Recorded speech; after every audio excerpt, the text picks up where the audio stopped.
Ani, Sego, bonjour and welcome to the beautiful Willowbank estate, as well as the Indigenous Community Love Garden. My name is Michelle Elise Burnett. I am a Métis Algonquin Bear Clan, and I'm also the Artistic Director of Celebration of Nations and the Associate Director of Landscape of Nations 360. We're here to share and uncover the deep history of this common ground, as well as to talk about how both cultures have come together full circle to share and nurture these lands.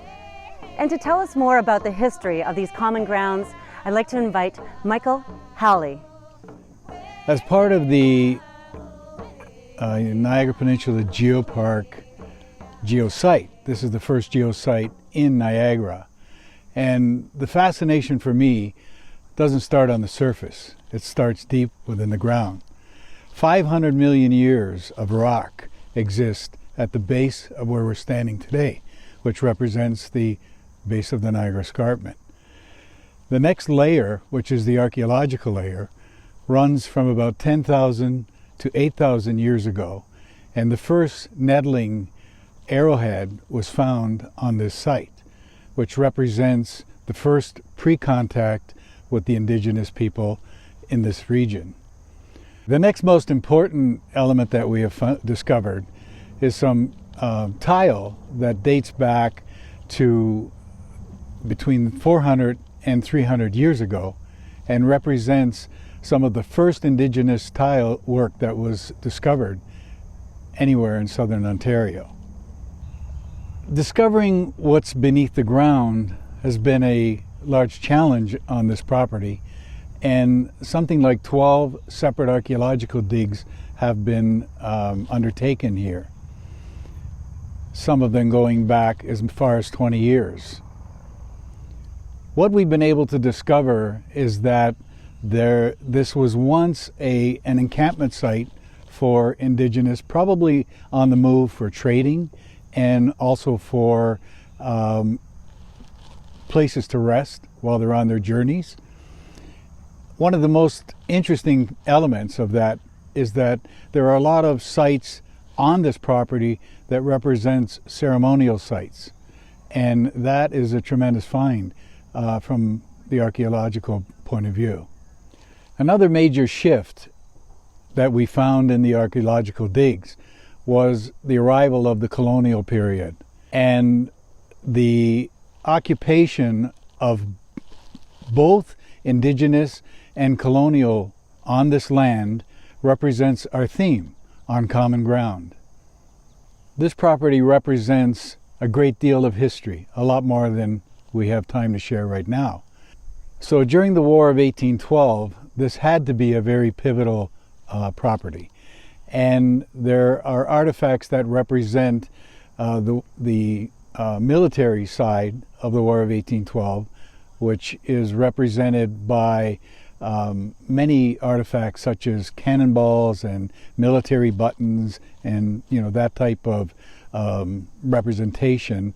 In addition, of course, we know that the Indigenous fought side by side with the military, and they're represented on this land as well. Willowbank was built as an estate in 1834, and we'll share more of that shortly. Thank you. Hi, I'm Caitlin Wool, the Education Coordinator at Willowbank.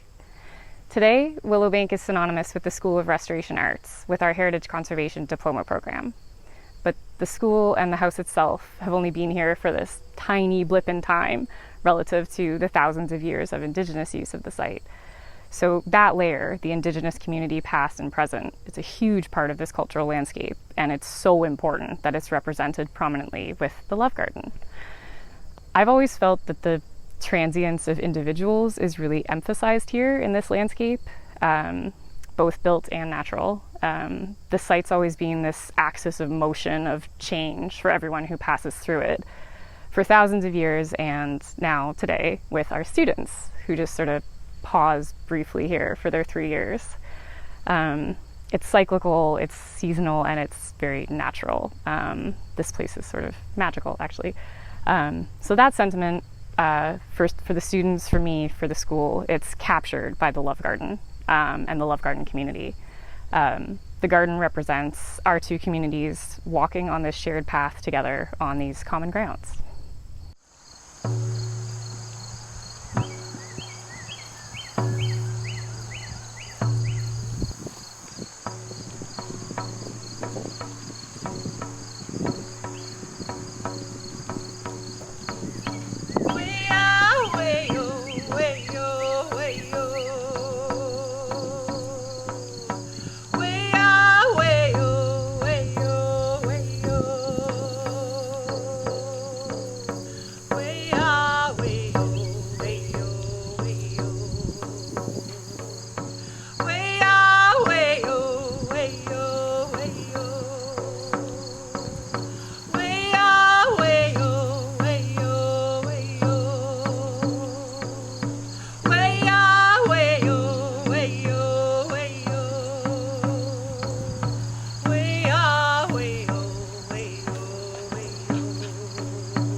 This community love garden at Willowbank began in 2014 when our grandmother, Renee Thomas Hill, she was looking for a place for our Indigenous community to come to learn off the land where we could do teachings and sharing our culture and traditions. So Grandmother Renee with the SODI, the Southern Ontario Aboriginal Diabetes Initiative, put their tobacco down, and they'd asked for a place where we could come and learn on the land.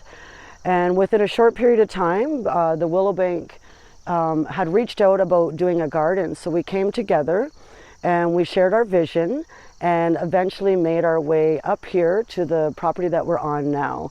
And the Community Love Garden, the intention was so that we could come together, learn together, grow together, share together, and we'd have an opportunity to walk in our ancestors' footprints, and to the same tobacco that grandmother put on, those prayers were also put down for those next generations. So we were able to come here and walk to answer those prayers, and also to build that truth and reconciliation and that partnership of coming together and that unity in our community to kind of walk in both worlds and such a unique territory. Everyone is welcome at the Love Garden with good hearts and good minds. When people come here with a heavy heart or they've had a stressful day and they come into the garden and they help us weeding or they help us harvest, I watch their spirits lift and they leave with big smiles. Our purpose for this garden is to plant seeds of love and peace and unity for our community. Our vision is to be the caregivers of ancestral seeds for the next 7 generations. Because we believe that it is our responsibility to take care of Mother Earth and Father Sky and the waters and all our relations. these seeds are our relatives. Seed sovereignty and food sovereignty depends on us for future generations. And they have a right to healthy, sustainable food. Chimegwich.